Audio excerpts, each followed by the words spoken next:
ọmọ alálùbáríkà láàrin ìṣẹ́jú méjì a máa sọ̀rọ̀ nípa Bisi Ibidapo rẹ̀ ṣọ́ọ́dún abúlé ẹ̀rọ open to the next agenda. Daniel. I want me to say something about Bisi. If I continue to say something about Bisi, if I start now, I will not finish it tomorrow.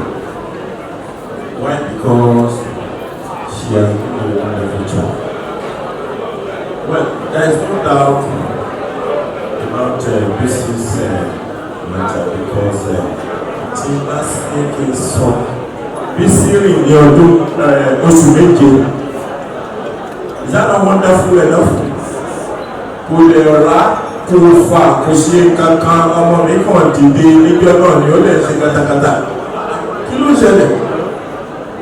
So ó ya gbogbo àwọn èèyàn lẹ́nu ṣùgbọ́n gbogbo nǹkan ẹ̀ fast. So he has been a wonderful child. He take good care of me, take good care of the mother, take good care of the siblings, and he takes everybody along. He's very blunt. And Bisi kò fẹ́ kéèyàn parọ́ fún un. Ẹ̀rù pé tó wá jẹ́ alágàbàgebè èèyàn. Bisi ò kì í láìkè tó ló máa ń gbára lé ọ̀rẹ́. Tí ọ̀rẹ́ bá dẹ̀ ti dànù máa ń sọ fún àyàn yóò kí n ṣe báyìí. Ilé ayé ò ṣe báyìí. Ẹgbẹ́ ti yẹ wo ó ti ṣe gbọ̀ngàn. Ok. By the time tó bá rí o wa létà òun náà wá realize. Tí lágbájá bá ń ṣe tí áyán bá ń ṣe nǹkan ọmọbìnrin arẹ́bí àti ìbára ṣe. Tí eku bá ń ṣe arẹ́bí àti ìbá ṣe. So kò kàyàn kan sí pé èèyàn ò lè báyàn ṣe. Ṣùgbọ́n gẹ́gẹ́ bí tinú ẹ̀ tó jẹ́ pé Ọlọ́run ló darí ẹ̀ ó máa ń lékè ṣe ara ẹ̀. And I pray for her all of her desire will be granted in the mighty name of Jesus. He has been a wonderful child and God will take her to the higher ground because I have been praying that God will take you to the higher ground and people will be asking you, how did you make it? You will not be telling them it is the Lord way, and so shall it be. Thank you, Father. In Jesus' mighty name, I pray.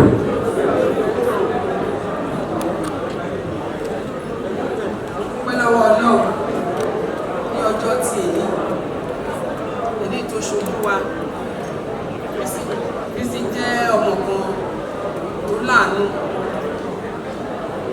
sí láàánú gan-an. Ẹni tí tó bá fẹ́ ṣe ó máa ń sọ fún wa ibi abálẹ̀ ti tọ́ sọ́nà sí ibẹ̀ ló máa lọ. Ọlọ́run sì wà pẹ̀lú ẹ̀ fún adúpẹ́ lọ́dọ̀ Ọlọ́run tó lọ́jọ́ ti èní tó ṣojú tó ṣojú bàbá ẹ̀ tó ṣojú gbogbo wa tó ṣojú àwọn ẹ̀gbẹ́ ẹ̀ àti ọmọ àgbàdo. Bisi jẹ́ ọmọ kan tí ó jẹ́ pé tí ó lè má jẹun ọ̀tí afẹ́ káwà jẹ, ó lè má jẹun afẹ́ káwà jẹ. Bá ti wọlé torí ọ̀dọ̀ ẹ̀yìn mi gbé, bá ti wọlé ọmọ adúmọ̀ ìṣẹ́ ti jẹun, bá ní mi ti jẹun àkàkà ló dé. Bisi máa kẹ́yìn. She's a good girl, she's a wonderful girl. Ó jẹ́ ọmọ kan tí mo like, gbogbo ọmọ mi ni mo like, tí wọ́n like òun gan-an.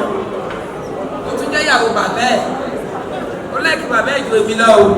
Kò sí nǹkan tí mo lè sọ nípa ti bàbá ẹ̀, kò ní bìlífù. Láni irọ́ ni mo pa mọ́. Sòtòrí ti bẹ́ẹ̀ mo dúpẹ́ lọ́dọ̀ Ọlọ́run fún ọjọ́ tí èmi tó dá gbogbo wa sí. Náà bó dẹ̀ ṣe wà yẹn, wọ́n kó wọn ṣìṣílé, wọn kọ́lé, lágbára Jésù, wọn bí pẹ̀lú ọmọ ẹ̀, lágbára Olúwa, Olúwa máa bá mi wà pẹ̀lú ẹ̀. Iṣẹ́ ò ní dìṣẹ́, ibi tó ń gbé iṣẹ́ ẹ̀ lọ, lágbára Ọlọ́run, òkè báyìí, ọgbẹ́ máa máa lọ o.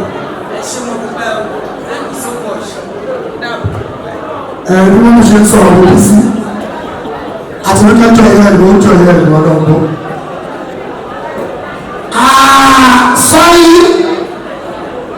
be honest, wọ́n ti ká ìdúró ọkọ̀ tí ìdílé rẹ̀. Kábíyèsí o, ṣùgbọ́n kábíyèsí sanwó ìyàwó lọ́jọ́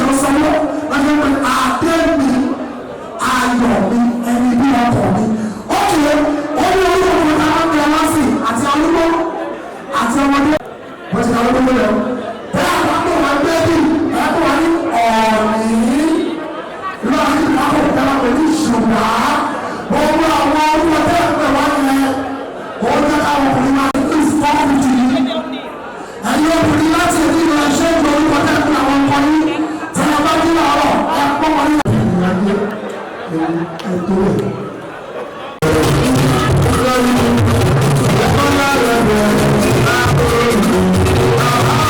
GboahTv. You're watching GboahTv. Kindly click on the subscribe button and the bell beside it so you get notified when we drop new videos.